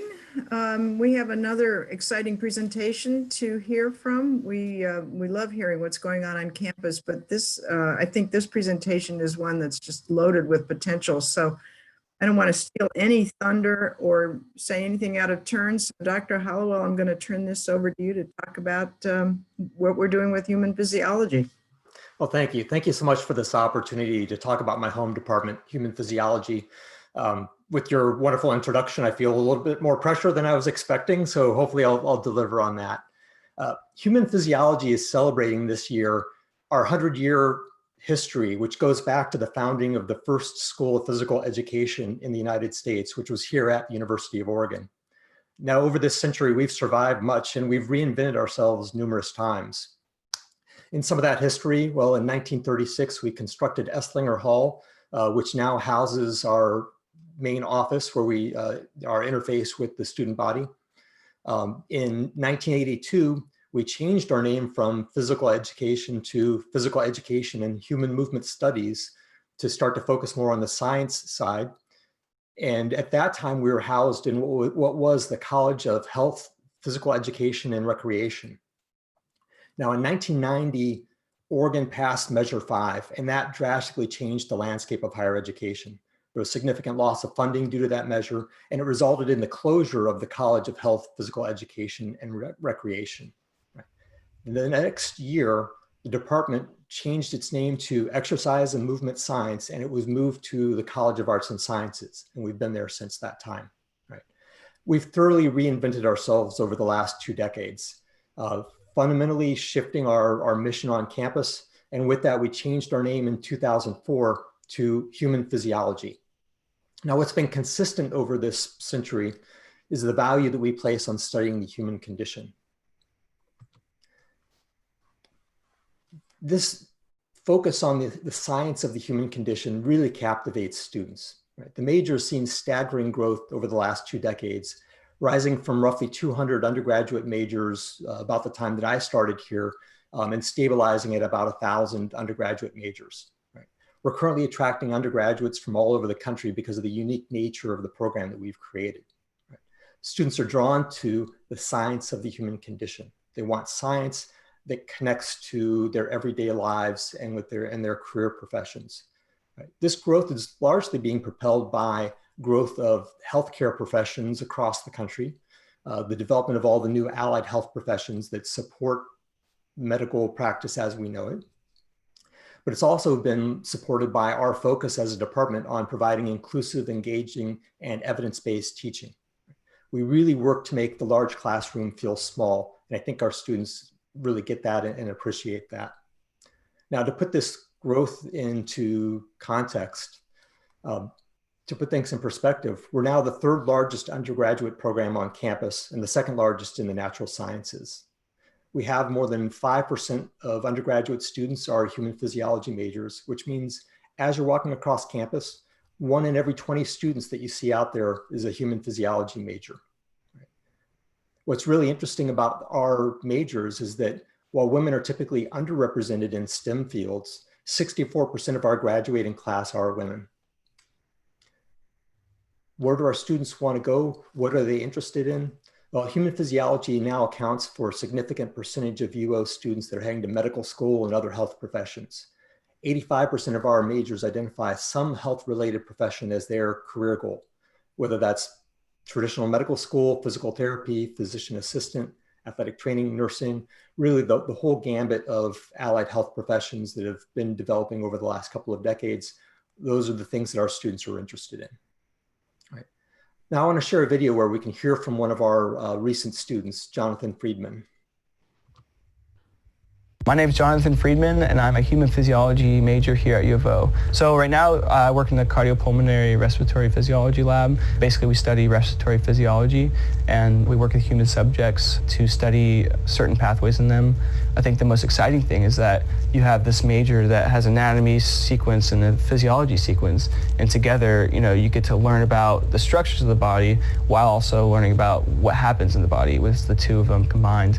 My general idea is to apply to med school and hopefully get in, and graduating undergraduate is just one step of that way. So the good news is I can tell you Jonathan is now a third-year medical student, so he's been successful in that, moving on to that next stage. Like Jonathan, we have a significant proportion of our human physiology majors that get heavily involved in our research labs in the department.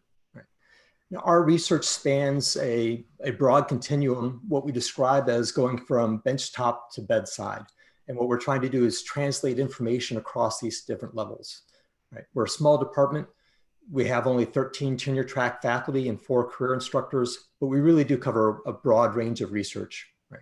We have individual faculty that are working at what we refer to as the benchtop side, where they're starting with human tissue or working in animal models, using tools from molecular biology and genetics. We have faculty that are working directly with human subjects, looking at things at the cellular level or at the organ system level. And we have faculty that are collaborating with physicians and coaches to study human physiology as it relates to athletic performance and as it relates to healthcare and innovation in medical practice.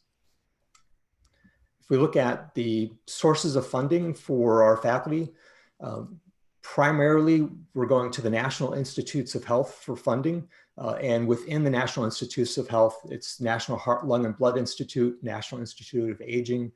Those have been providing about 77% of our funding in recent years. Some of the other sources of funding for the research in our department include the Department of Defense, NASA, corporate partners, and some of the other foundations that fund science in this area. So our faculty have been very successful in tapping into a diverse portfolio of funding agencies to support the work that we do. I want to profile a couple of our faculty members to give you a better idea of the type of work that they're involved in. I'm going to start with Ashley Walker. She is the first of 3 that I'm going to highlight. We hired Dr. Walker in 2017. And she is conducting impactful research on the relationship between aging arteries and dementia. Right? Many of us are aware of Alzheimer's and the development of amyloid plaques that disrupt neural function and lead to inflammation in the brain and cognitive impairment. What Ashley has been able to show is that there's an interaction between the production and the effects of those amyloid plaques and our blood vessels that provide blood flow to the brain as we age. And this is opening up a whole new area for potential interventions that may be able to stave off or even reverse some of the development of cognitive impairments with aging. So this is really exciting work.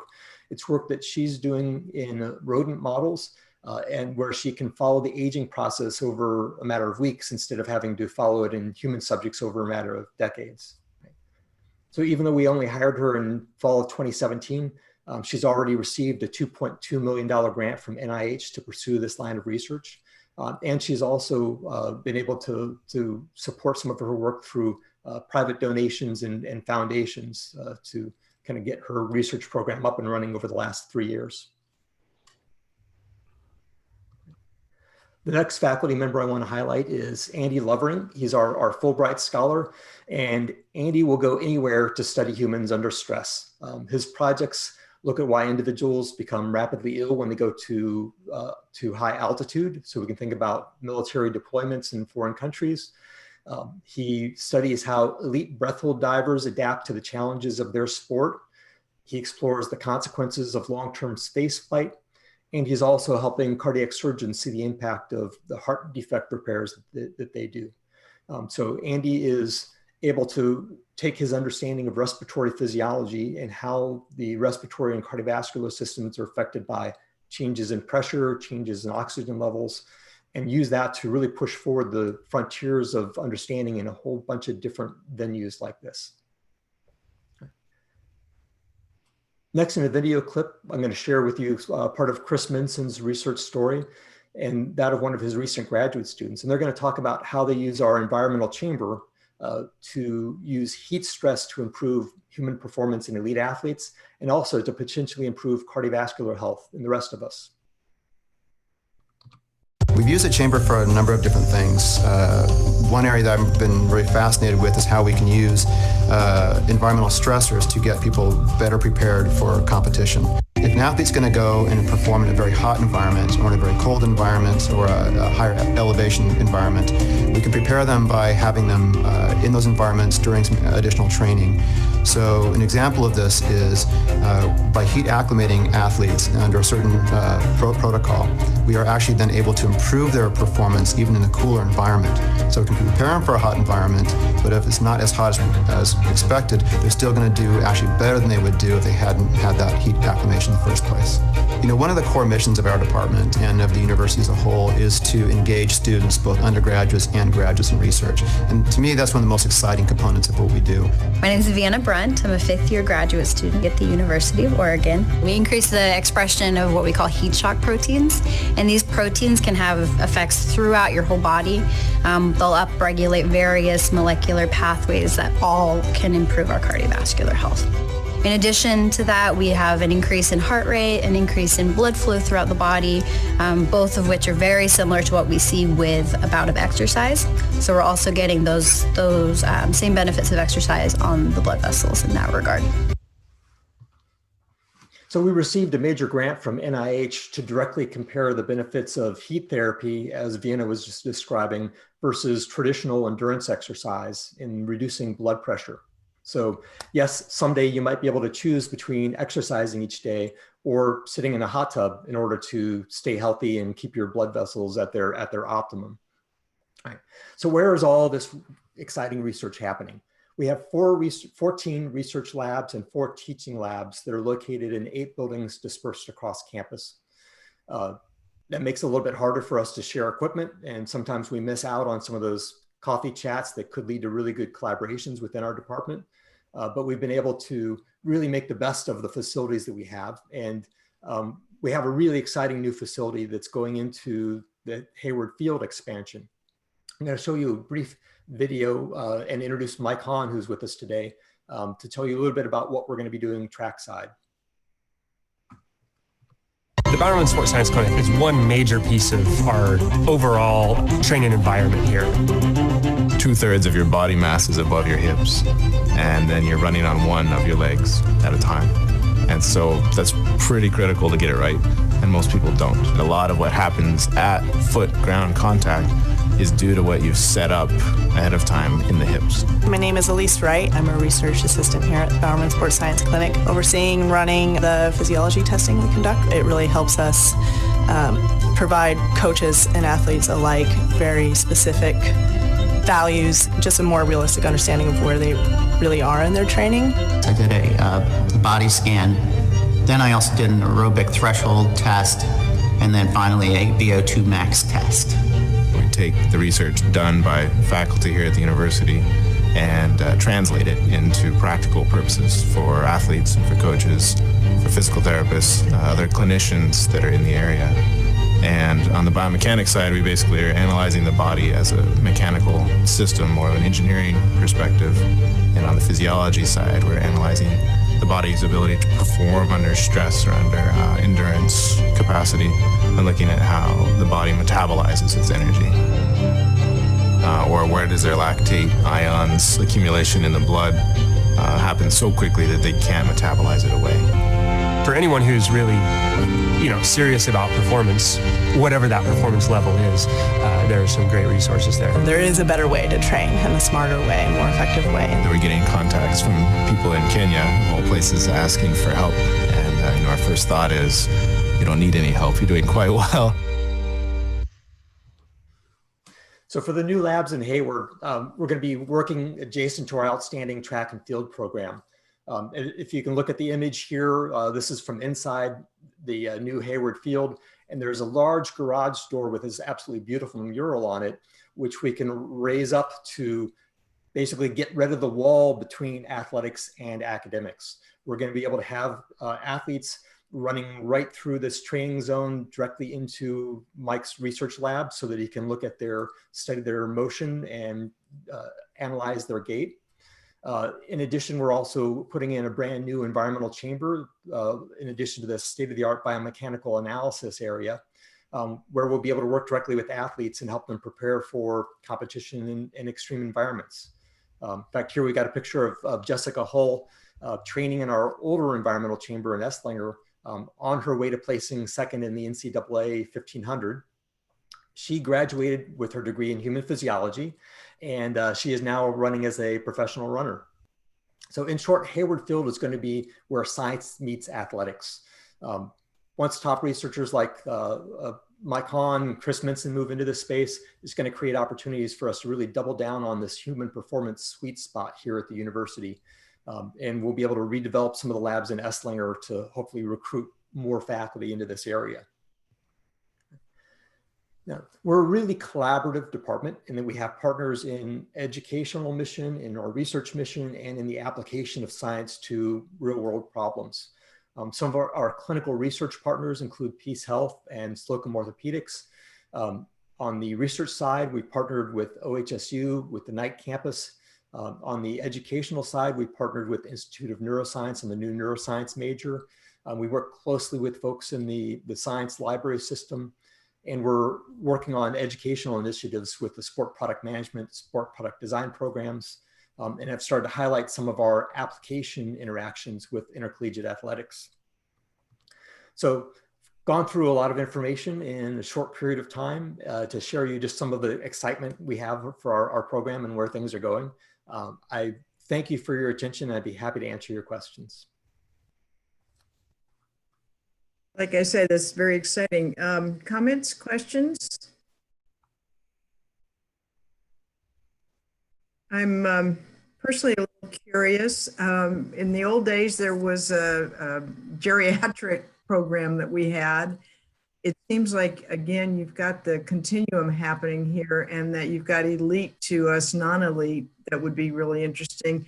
Are you also interfacing, for instance, with occupational therapy, where it seems like some of the adaptive equipment that happens in sports products could be influential in those kinds of settings for folks that aren't the elite athlete but want to do more? Yeah, absolutely. I would say that we steal a phrase from Bill Bowerman very often, which is that if you have a body, you're an athlete. And so we think about this, the stress and adaptation cycle of what challenges our body, allows it to adapt. And we are always thinking about what does that mean for maintaining health in the general population? What's the public health aspect of this? What is the disease prevention in the face of aging? And how can we translate this in terms of athletic performance? So we're always thinking about these things. I'd like to connect with what you're saying with Mike Hahn's research. So Mike, can you hop in here and tell us a little bit about what you're doing in terms of prosthetic development. Yeah, sure. Could Thanks. we go off screen share for this conversation? Go ahead and stop the screen share. Yep. Yep. Unless you have more. Nope. Yeah, thanks, John. So some of our recent, well, since I've come to the University of Oregon, we've been working in lower limb prosthetic engineering space, mostly doing validation testing of product that is coming from other institutions that have engineering programs. So like, for example, the University of Michigan, University of Wisconsin, Madison, we've been taking some of the new devices they're coming up with to enhance the ability of athletes to go from a walk to a run to be able to do walk jog sequences as they train for 5K, 10K, or marathon. Because right now, most of the prosthetic devices are either good for walking or for sprinting, but they're not good for marathons or slow jog progressions. So that's an example of some of the things we've been doing here locally.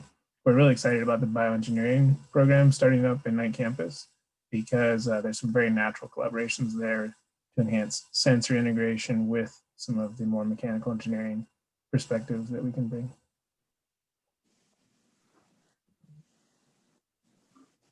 If I could quickly chime in just to support my colleagues, of course, and how important they are to the university, and to highlight especially this integrative role, which I think has really emerged in very exciting ways, especially over the last 5 years, and that's due to the goodwill.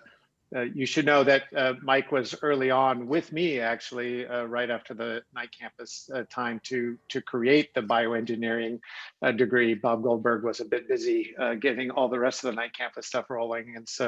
And Mike helped recruit Nathan Jacobs, who was, if you watch the Knight campus breakout rooms, Nathan's in one of those videos and has helped create the curriculum there.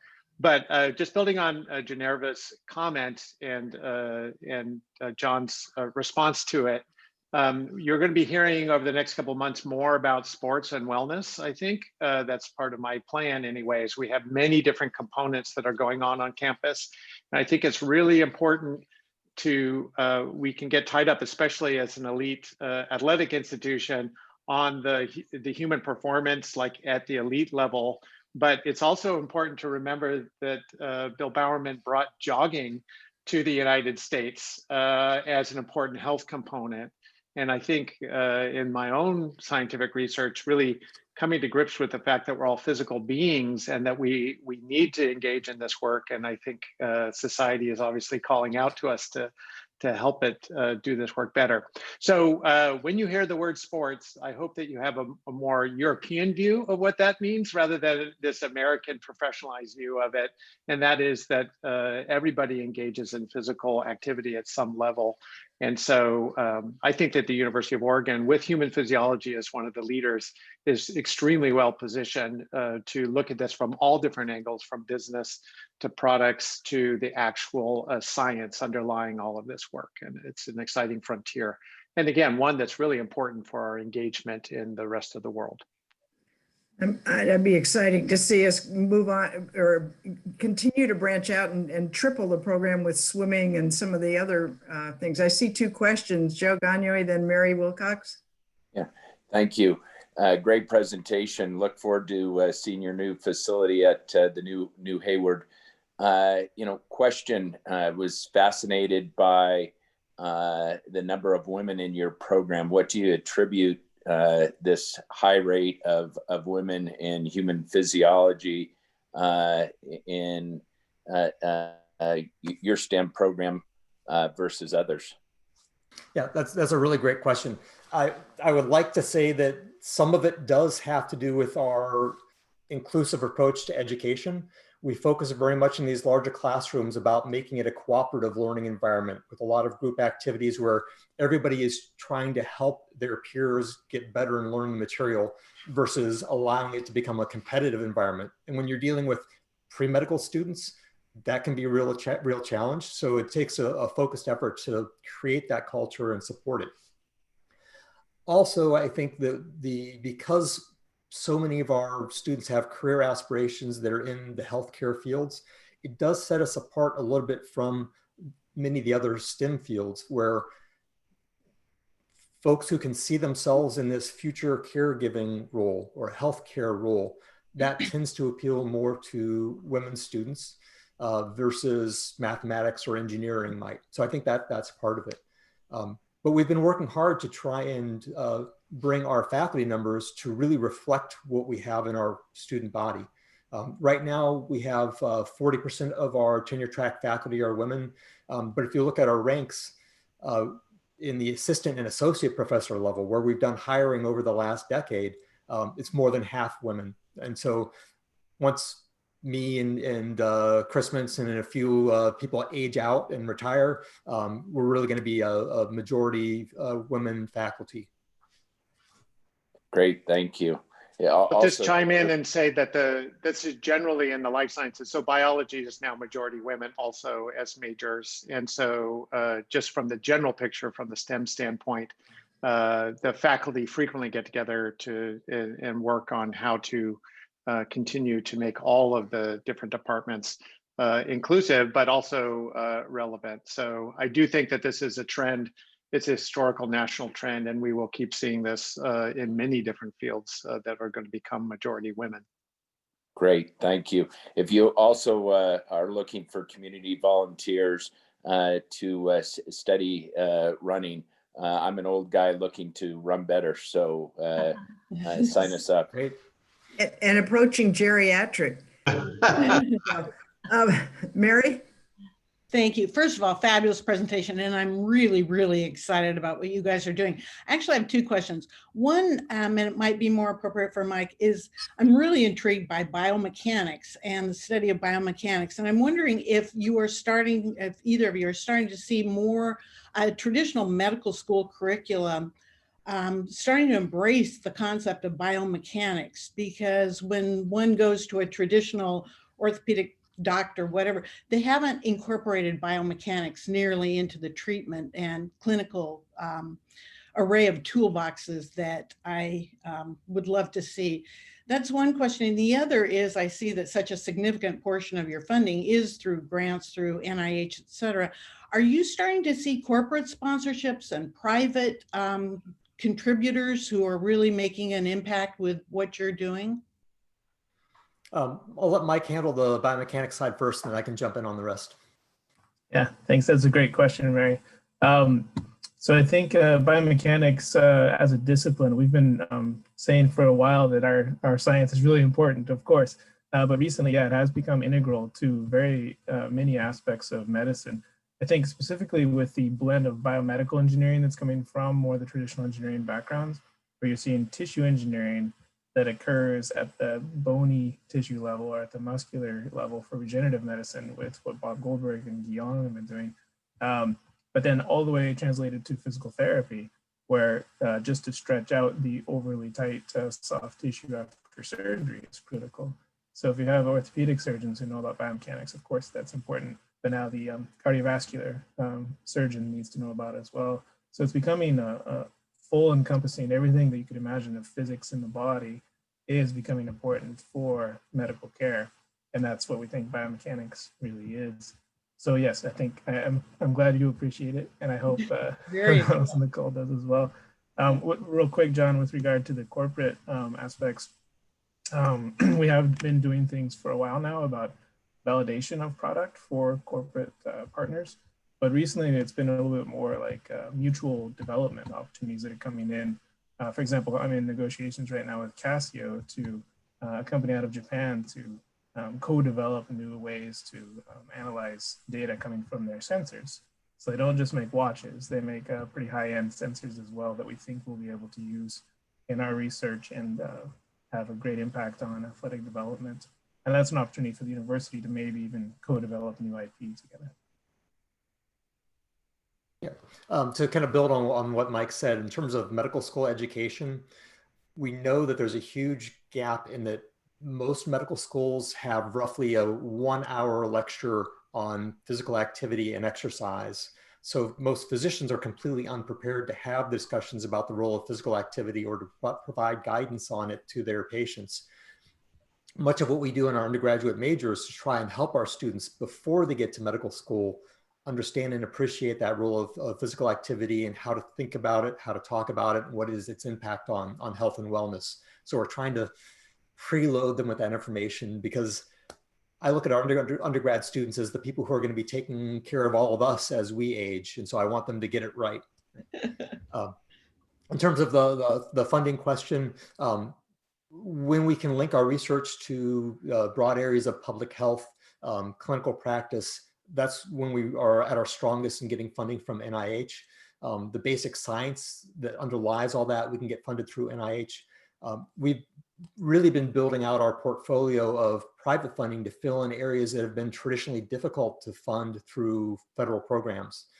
And that's where a lot of the human performance and applied side of things, they're tricky to market to NIH.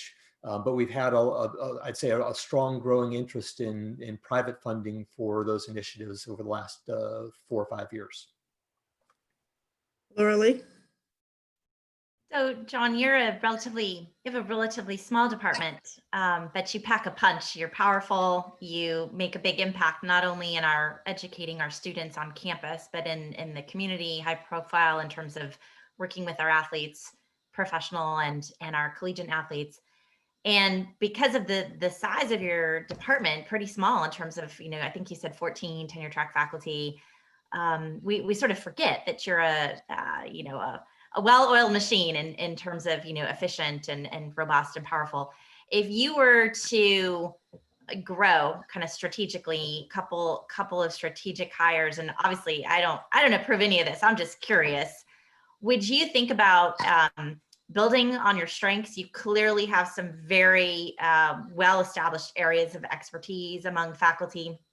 Or would you think about branching out with new collaborations?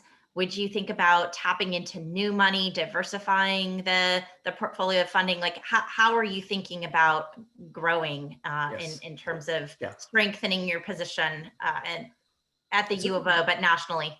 Yeah, really great question. Thank you for that. Our undergrad students outnumber us about 80-1 right now, which creates some challenges and bottlenecks, especially when they want to be involved in research and firsthand experiences like that.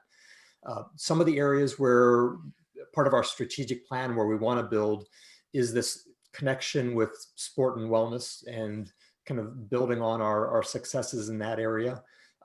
We've been investing a lot in the neuroscience side of what we do. So human physiologists working at this intersection between neurology and control of movement. So we've got a lot of really exciting young faculty working in that area. And we like to kind of continue to build that out with the new neuroscience major. But then I think so those are, I'd say, building on our strengths in 2 areas. But I would also say that we've got a few little gaps that I would love to be able to cover. And one of them is that we don't have any real expertise in nutrition on our campus. It's something that was lost long ago in that Measure 5 reshuffle. And so to have somebody who comes in maybe as part of our, we have strength in obesity research.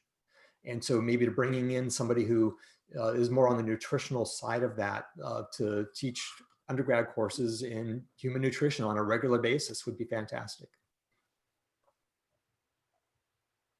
Connie, I think you had a question. I do, quick, and I'm just in total curiosity. I'm wondering, are there research opportunities given the impacts of a pandemic on our physiology? The fact that we've all been doing this all day long for 8 months. Yes, I would say there's a couple of different lenses I can see that through. One is, what is the impact on just physical activity? How we had to change our practices? How much more time are we spending in front of computer screens? And I would say this has already been a topic of research among our colleagues over the last decade. There's somebody put out the motto, sitting is the new smoking, right? Which it's a little bit hyperbole, but there is some truth to the detrimental health impacts of sitting all day long. But some of what we're doing on the research side right now, with the skills that we have, we were able to contribute some to the broader testing on campus for COVID. So some of our lab technicians who were already doing that type of lab activity have been recruited for the testing team and contributed to that early on. But we are developing some new lines of research about what is the long-term impact of COVID-19 on respiratory function. What is the impact of things that we are already studying, like heat therapy, on immune function, and can they potentially alter the course of the disease or prevent it? And we're even starting to study this just on the cellular level, about how do some of the cells that get infected by the virus respond to different environmental stressors. Can it alter how they would respond to the virus? So we are starting to think about those things, and some of these things I'd say we were already had underway or jumped on pretty quickly. Connie, there are those of us, when we can meet in person, that have suggested that we all get on the treadmills at the rec center and have those meetings. And there was one fellow, I was on a Zoom call where he was on a treadmill and it made everybody else seasick. So we had to ask him to turn off. Somebody had a comment. Raise your hand again. I did notice that Andrew stood up. As soon as you said that, I stood up. That was, so thank you, John. Appreciate it. I would like to, but it's hard to stand up when you have a dog in your lap. I'm sorry, I didn't hear that. She's got a very large dog in her lap. Oh. I said I would like to stand up. I have a dog in my lap. Yeah. Well, on those very serious notes, well, actually, that's the other part of COVID tracking now, is how many more people are walking new dogs. So it's a serious research study. Well, thank you. This is so exciting, and how it's going to integrate with all the bioengineering, the regenerative stuff. It's just such an open, exciting field. We're excited for you and for us. So at this point, since we can only comment on weather and treadmills, we will adjourn until 11:30, at which point we will split into two small groups to just have our lunchtime kinds of discussions with subgroups. Thank you, everybody, for your time. Stand up, exercise, and we'll see you in a few minutes. Thank you. Bye. Thanks.